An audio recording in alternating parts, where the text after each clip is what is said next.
Cathy is here. Cathy Wittbrodt has spoken on behalf of ARIN at previous NANOG meetings and spoken on other topics at NANOG. She's a former colleague at Merit, and here she is. Howdy. See if I can find my slides. There they are. So I have to go back to the beginning. Hold on. In my fine tradition of giving other people's presentations, that's what I'll be doing today. So neither of these are actually my work, and I don't know very much about IPv6, but but I found these presentations. Well, the first presentation is an update on what the RIRs, the regional registries, how they are assigning v6, how many blocks have been assigned. And the second presentation is by a guy whose name I can't pronounce, but I hear it's something like Gert. And I don't really know him, but I heard him give this talk at a meeting in Europe, and he doesn't have a travel budget. And I thought it was really interesting, so I traveled the world giving his presentation. And anyway, it's really interesting stuff. There is a global v6 routing table, believe it or not. So let's start. So anyway, that's what I just said, so I'll skip that. I don't know if you can read these, but I found these with the help of some other people, and these are actually really interesting websites that have different characterizations of the global v6 routing table. And one of them in particular is like this holistic view, and it's visual, and you can look at who announced what and which prefix. It's really kind of neat. So if you get a chance and you're at all interested, they're really neat websites. And maybe we should do some of this stuff with v4. It might be kind of cool. So this is a presentation that Ray Polzak put together about the IPv6 address allocation process and policy and all that good stuff. So a little bit of history. Let's see. In 1999, we had an interim policy, and what people don't really know is that pretty much anybody could get a block. Too bad you didn't. We went through a lot of processes to try to have a global kind of a uniform policy across the regional registries. And we got a joint consensus in May 2002 on a new initial policy, and I'll talk about that some more.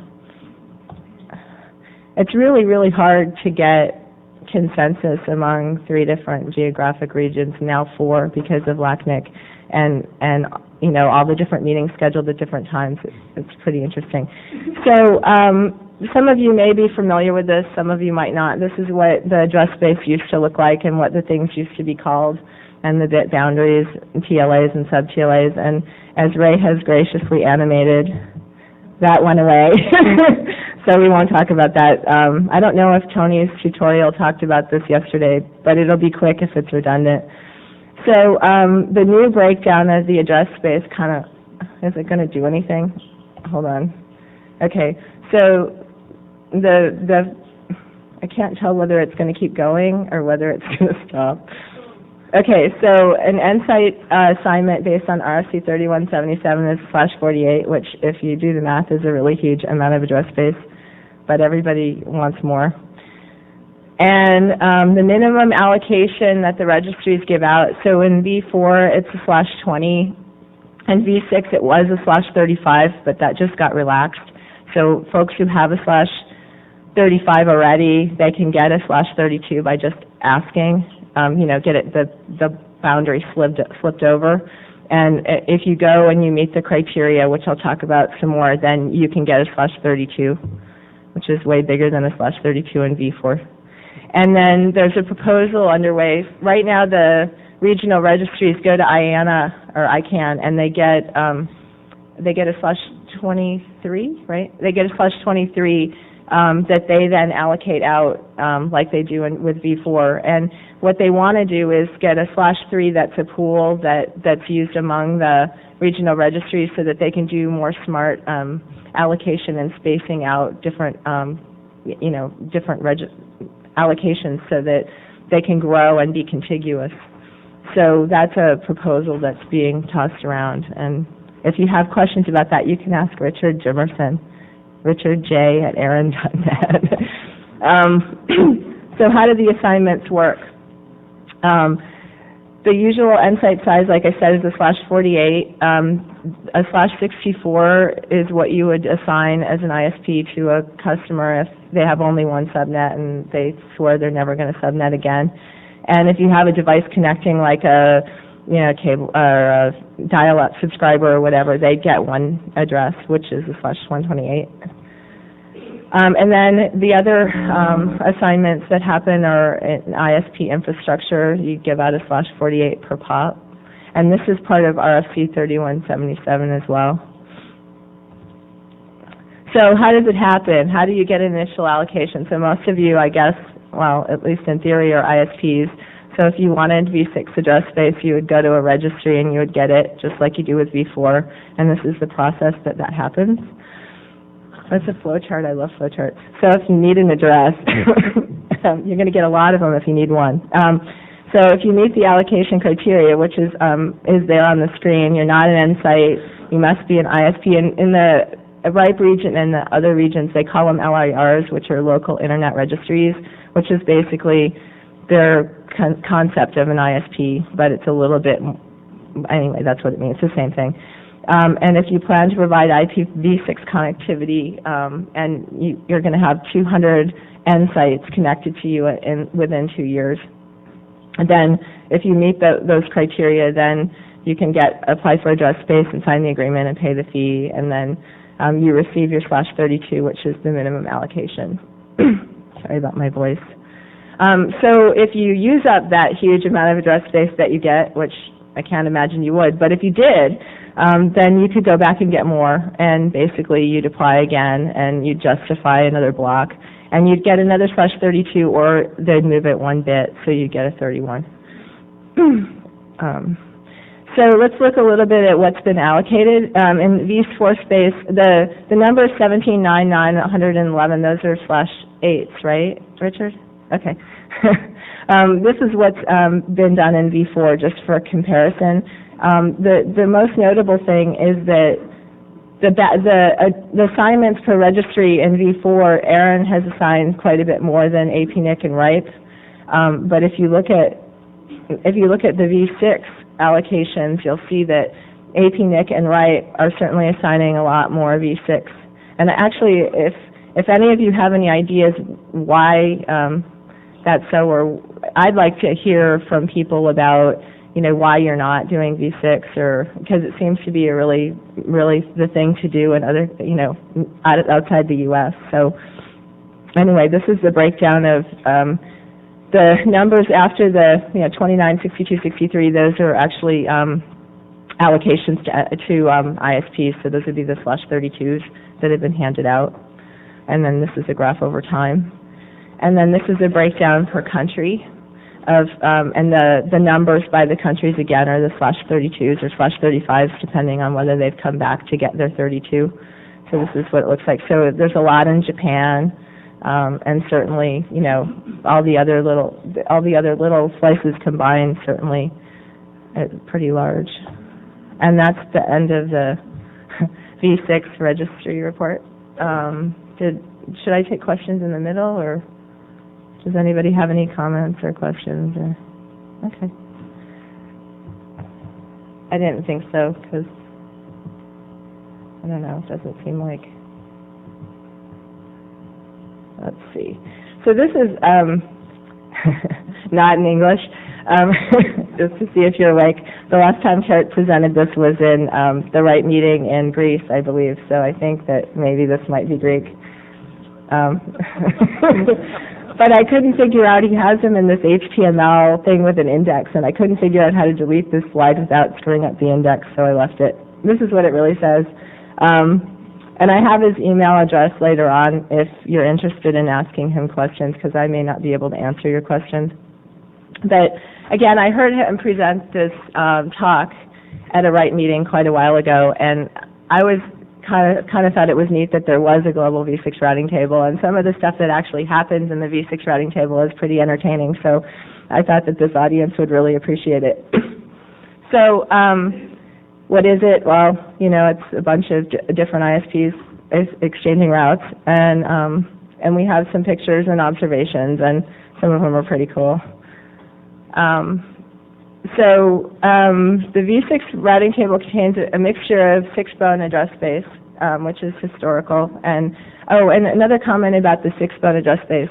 It's actually, since the last NANOG I was at, there have been a lot of discussions, and it looks like the regional registries are actually going to take over the allocation and maintenance of the 6-bone address space, which is a really kind of a neat thing. So it's a mixture of the newly allocated RIR blocks and the 6-bone blocks, and I have a whole bunch of graphs of how that's broken down.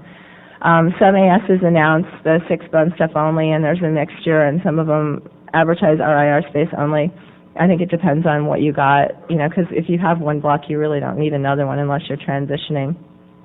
The infrastructure is a little different from region to region. The really interesting things for this group are that, unlike in V4, pretty much everybody's giving transit to everybody else, and it could be that that changes over time.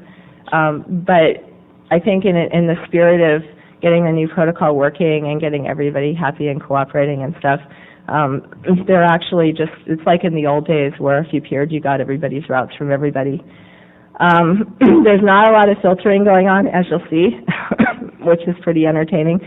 And there's still a lot of tunnels, but the tunnels are being phased out.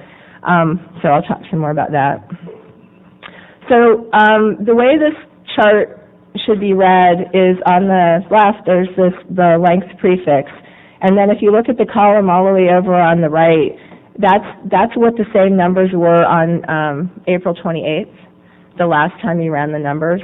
So on, September 9th, there are 374 prefixes in the global V6 routing table, and on April 28th, there were 297, and this is the breakdown. So as you can see, there are a lot of 35s and 32s because those are the minimum allocations. There's a lot of /48s, which says a lot about, people advertising more specifics, and there's a couple /128s, which kind of cool. I don't know whether people will start filtering in the long run, but this is mostly because nobody's filtering. So this is what the growth looks like for the last 12 months. And this is all the prefixes, whether they're RIR or 6-bone. And some of these little peaks, or big peaks, there's some breakdowns of what they are. So I'll talk about those. And this is a comparison of the top line. Well, in the beginning, the top line is the 6-bone space, and the bottom line is the RIR space. And what's interesting is they're starting to cross. The RIR prefixes are starting to grow beyond more than the 6-bone prefixes. So it seems like, that natural process of the RIRs assigning the space and the 6-bone not is starting to happen there toward the end. So there's about 200 and some prefixes, depending on who deaggregated what day, and then reaggregated again. Excuse me. So these are a couple of the little blips. So on the left, you can see that somebody deaggregated 60/48 out of 6-bone space. The AS number's there, so you can look it up if you want. And there's another one where somebody leaked 37 more specifics. So that happens a lot. Sometimes, as you can see, they usually get deaggregated again. It's just somebody who didn't filter right. This is interesting because, the policy change from 35 to 32s happened 7/01. So what is that? July 1st. And so you can see that the 32s are growing and the 35s are starting to get aggregated and disappear from the routing table, which makes some really interesting artifacts that I'll show you in a couple minutes. Let's see. The 624 prefixes, and I don't know a lot about this, but it looks like there's some being advertised. I think that's the point of this slide, is that these are the ones that are advertising the AS numbers. And there's some more information on any cast addresses and the RFCs are listed. So if you're interested, you can take a look at that. Let's see. So in the summary, there's 144 allocations out of the 2001 block that are being announced. and 201 allocations by the RIRs. And here's the breakdown. And the number in parentheses is the number that was the last time he did this, which was 4/31/2002. So ARIN's grown a little bit, and if you look, you can see that APNIC and RIPE have grown quite a bit since April. There are 144 allocations visible, but only 161 routes, and that's the breakdown of the prefix lengths. And some of them are still advertising, as we saw in that graph, 32s and 35s at the same time, which kind of makes sense. They're transitioning. There's 241 unique ASs, which has grown, and RIPE and APNIC have both gotten new /23s. So ARIN's still assigning out of their initial one. RIPE and APNIC have just gotten new ones, which is, it means that there's a lot getting handed out. This is a breakdown of new /32s and /35s. Let's see, and the ones with the star by them, Gert said were seen sometime between May and September, but then not anymore after September 10th. So those are prefixes that, have been withdrawn because of less specific /32s. The IXs are exchange point blocks. I think there's one, 7F8.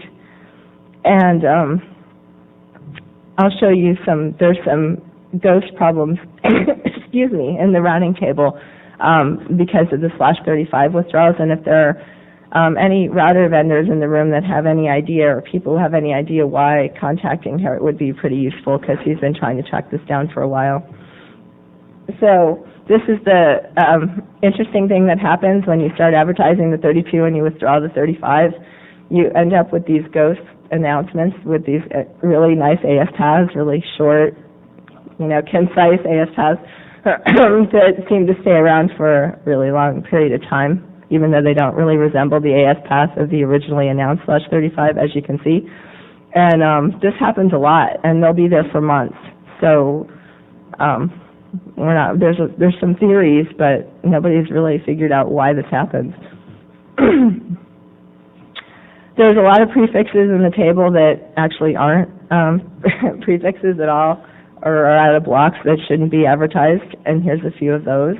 I think the bottom one is another one with the really long AS path that was advertised correctly and then pulled out of the routing table, and it stayed around for, what did he say, 2 months with this really long AS path.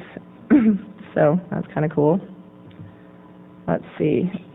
There's a lot of lazy aggregation going on where people just say, oh, well, nobody's filtering, and I'll just announce whatever. And so there's these /128s in the global routing table, which are pretty cool. I'm sure that that'll be great when we have lots of people doing v6. It looks like there's some multi-homing going on where people are announcing more specifics to multi-home, and there's still no really defined practice. If anybody in here is on the multi-6 mailing list, you'll see that there are lots of interesting ideas for how we would multi-home, and nobody is agreeing on any of them. So that's a real concern, I think, with v6, because we could have really large routing table. Let's see. Invalid AS numbers are pretty cool. So there's several people announcing ones that shouldn't be announced, and ones that aren't assigned, like 45.328 isn't assigned, but it's in the routing table, which is kind of neat. Let's see, I don't know what else. Let's see. I like this one. I like the It's All Mine slide. Somebody had a bug. I guess it was a bug in Zebra, so they announced a lot of the v6 space that wasn't theirs and decided that it was all theirs, so that was kind of cool.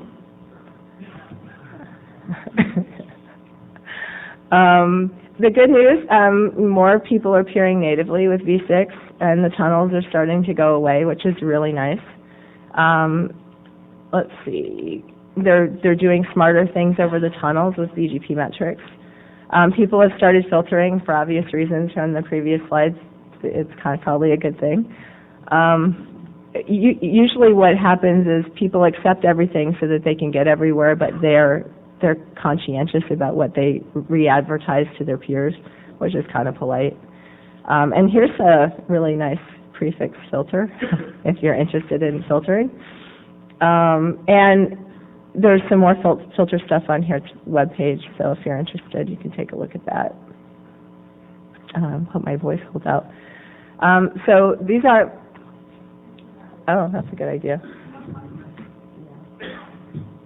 These aren't my slides, so I have no empirical proof of my own that it works, but I've heard it does. I have a funny story, though. I went to this workshop where we hooked up V6 and network with the guys in the room. There were like, I don't know, half a dozen of us or so. And I have this iBook, and it's running OS 10, and I loaded Zebra on it because I heard Zebra did V6, and I went off to this meeting, and I spent half the morning looking on the web page trying to find some way to configure V6 on my laptop, which was futile because nobody at Apple has any, you know, I mean, like the customer support people, the man pages have no idea. And so I thought, well, you know, we got the router working, and it was happily doling out addresses, and so I did an ifconfig, and sure enough, I'd learned my address, and it all just worked. It was pretty scary. So I had wasted like 4 hours reading documentation when it just worked, so that was kind of cool. Although I did learn that subnetting these addresses is just really evil, but you can spell things in the, you know, like dead. And so every group in the room got more creative about what words they could spell. So I'm waiting to see somebody do a little subnetting tool that lets you pick what words you want in your addresses. So when you give them to somebody you don't like, you can write something in the address. That's pretty cool. So the stability apparently from their point of view has gotten better. Their software problems are getting better, like that guy who advertised everything was actually a bug. And the transit, it sounds like, you know, with everything, that when people start making money, they stop giving transit. So if you want V6 transit, maybe you should start peering now, because you might not get it soon. And filtering is recommended, and, you know, certainly it makes sense to watch out, see what people are advertising. And they're starting to consider getting rid of the guys doing the bad stuff, although it doesn't seem like there are a lot of them. I'm just curious, how many people here are doing V6? Not very many. Why would they do it, or why shouldn't they do it? Why are you doing it? Do you have customers? Does anybody have a paying customer that uses V6? Wow, Q. That's cool. Well, I think that, and here's some, there's some little other things to look at. And again, the URLs I had at the beginning are really pretty interesting. If you're into like looking at the routing table, they're pretty neat. I think that's the end of my incredibly short presentation. Does anybody want to give any feedback about why they think that, you know, the other, I mean, I know that my take on it is that in other countries, you know, they didn't get as much V4, so, you know, you can get a lot of V6. And, you know, there's a lot of, you know, cellular phone companies and stuff that are really keen on having enough address space to do what they want to do. But it seems like, you know, we're a lot, Avi's coming to the microphone, how exciting. We'll see what Avi has to say. Or is he just walking by? The Peanut Gallery has suggested that most of the countries, or at least made the observation that most of the countries where IPv6 has been in heavy use, the engineers get 5 weeks a year of vacation, and so they have plenty of time to play with new technology, you know. But they do it on their vacation? I don't know, maybe. Who knows? We assume that they have good work ethic. They just get 5 weeks of vacation because they live in those countries. So, but, you know, seriously, I was talking with one of the evil government people who was here on Monday, and what should the government strategy for IPv6 be? And I said, it seems really simple. It's like the NewNet thing, right? Until there are content providers who are only accessible on it, or end users who are only accessible on it, or we actually run out of IP space, which we're not about to do in the next foreseeable, you know, couple of years, it just isn't that much of a priority for people who are pretty overworked. That's what I see from the people, you know, that I deal with.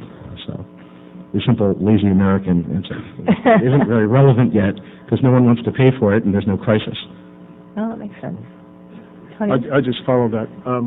For those who were at the tutorial the other night, you heard this, but, you know, so I apologize for being redundant. I was just in Shanghai in August, and at an education conference, and the education network manager told me he could use 72/8s if he could get them, right? And So could I. to build out his network. And then over dinner we were talking. He's got 320 million students to support, right? If you look at the population of North America, it's under 300 million. So I went and did a back of the napkin calculation, and ARIN manages about 75/8s. That don't count Department of Defense or anything like that. So, he's in the ballpark for what we use currently, right, for the population he wants to support. So effectively, we're gone. It's all gone already because there's only 90 left, right? Anybody else? Oh, Stephen. Yes, sir. Hello, my name is Stephen, and I use IPv6. Hi, Stephen.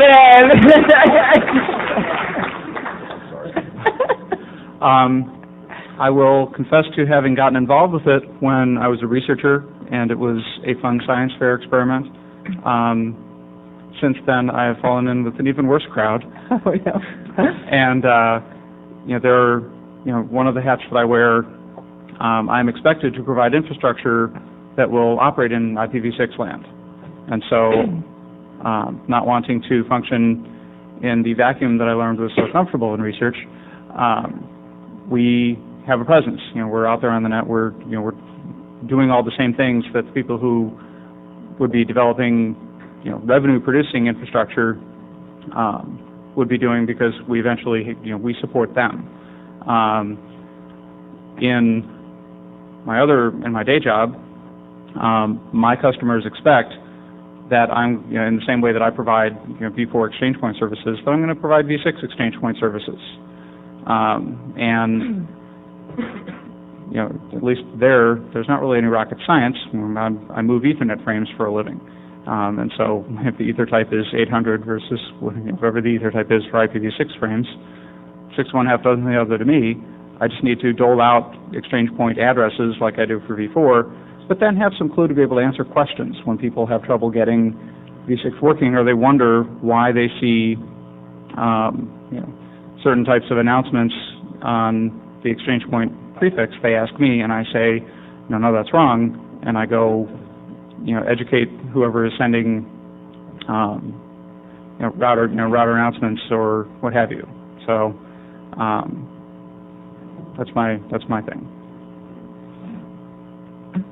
You're right. I feel better? I feel good. I feel better than. Thank you, Stephen. Everybody, support. What a nice experience. I have a question. I work for a carrier now, but before that, that's like one of those things too, isn't it? I work for a carrier. I had some experience trying to get a technology pushed out into the internet in the past, and I kind of come to the point, like, the reason I asked my question to Tony is, it seems like when there's a desire and a need for something, the internet community really mobilizes well, and Oh, I see. so if there is this huge, the carrier thing is kind of instructive to me, because the carrier I work for happens to have a cellular arm, and so we hear a lot of Really? this. Well, yeah. Well, I think so. I don't use it, but I think it does. I've tried anyway. So I don't fully understand what the problem is with IPv6. If there's this huge demand for address space, because apparently, based on what Tony was saying, maybe that's what's driving things. If that's there, why aren't there business models? Why aren't these things happening? And is there anything we can learn from our past experience that will be instructive as to why this is happening this way? Maybe Good statement. To follow on some of the things we'll talk about next time, more detail, but one of the issues is, you as a community are not going to go out and deploy a bunch of stuff unless you see customers demanding it, right? And IP, by its nature, is not something your customers are aware of per se.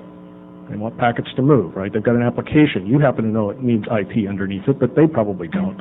And in particular for consumers, if we've made it so that the consumer knows that you're using V6 instead of V4, something's really screwed up, right? Consumers shouldn't ever see the difference. All they know is they type a name or click on a link and magic happens, right? So what you're going to get is an implicit demand. If you start looking at your network and you start seeing a lot of protocol type 41 packets flying around, that's implicit demand from your customers that they want V6, right? Because what we've done is made it so that this technology is deployable independent of the routing fabric, where some of the other technologies required you to move them in conjunction. So this one, we've decoupled it as much as possible, and you can get this implicit demand. So when are you going to start seeing that implicit demand? That's the leading question, and it's a hard prediction. But certainly Microsoft has already started telling their development partners that this is important as far as they're concerned. It's embedded in XP. It's coming in .NET Server with application support. It works on my Mac. It works on the Mac. Sony is pushing hard into this space. You're seeing a lot of Japanese service providers turning it on and new applications coming from that area. So when's it going to actually hit? I can't tell you, but sometime over the next couple of years there will be a lot of implicit V6 going on because it's just going to tunnel. Just one comment on that. A lot of our customers are ISPs, and there is an artifact that's visible to them, and that's the address space issue. So it's not that they don't know. A lot of them are asking for, I've heard a lot of people ask for V6 based on that as the artifact that's of value to them. Mm-hmm. So it's not that customers don't see it, end users don't see it maybe, and I think that's what you meant, right? Right. But customers do see it, especially in the case of carriers where a lot of their customers are ISPs, and a lot of their problem has to do with, I can't get address space, I can't renumber, all of this other stuff.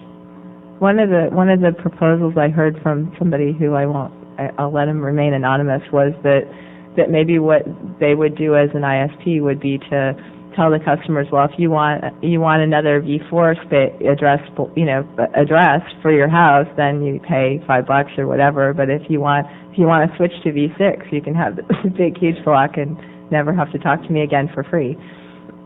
Why would I do that? What would be my business advantage in doing that? Because I would actually have to provide that facility now. Now, why would I do that? Well, I can tell you who proposed it later, and then you can talk to him. No, I don't really. Okay, if there's a reason, no, I'm just wondering. It doesn't really. It doesn't. It would go the other way, I would imagine. Well, I think that it was his way of trying to move V6 forward. Steven? /64s for the masses give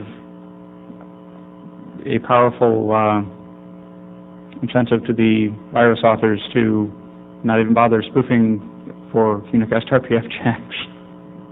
Go ahead. Second straight man. Last night in the security BOF, the discussion about unicast RPF came up. And since we have a much larger group today, I'll re-ask the question. Given that the way unicast RPF needs to work to be very effective and pushed all the way out to the edge, it needs to be the default setting for everything, right? But when I go and tell the product teams that they need to do this as a default in all cases, they come back and say, but the customers are telling me that they don't want strict unicast RPF because it doesn't work if I'm a multi-home thing, right? And so this community, having the clue, I contend, has the ability to turn it off. But the people you really need to have it turned on don't have the clue to turn it on, so we need to turn it on by default, right? And so I asked the question last night, how many people would want it on by default? Everybody raised their hand, and then they immediately said, but I don't want it to apply to me. Right? So there is a cost trade-off here. So my point to the community is, if you believe unicast RPF at the very edge where it does the most good is effective, you need to tell your vendors this and be very clear and be willing to step up and turn it off if it doesn't apply to you, right? Because that's the thing that's actually going to be cheaper in the long run, to solve this. But you do have a point. Spoofing within the 64-bit space, they can do a lot of damage there, quotes, right? But you allocated that 64-bit subnet to that customer, therefore you can track it to the customer, and they can be whichever host in that space, but you're still that customer. And I Right, and I hope it's /64s within their infrastructure, and that they don't then have to fan it out to, a whole bunch of /112s or something. Well, if they're going to try to do fan-outs, you give them 48s, right? And that way, they're giving 64s, and you could track it to the subnet. So I have a story similar to the Mac story, except I had a pile of iron from some unnamed router vendor and had put it all, glued it all together with ISIS as my IGP, and I signed a couple of IPv6 addresses, and lo and behold, it just worked. All of a sudden, my v6 routing table was populated, and I didn't do anything. It's magic. Not really, but it sounded good. Anyway, anybody else, or are we done? Great, thanks.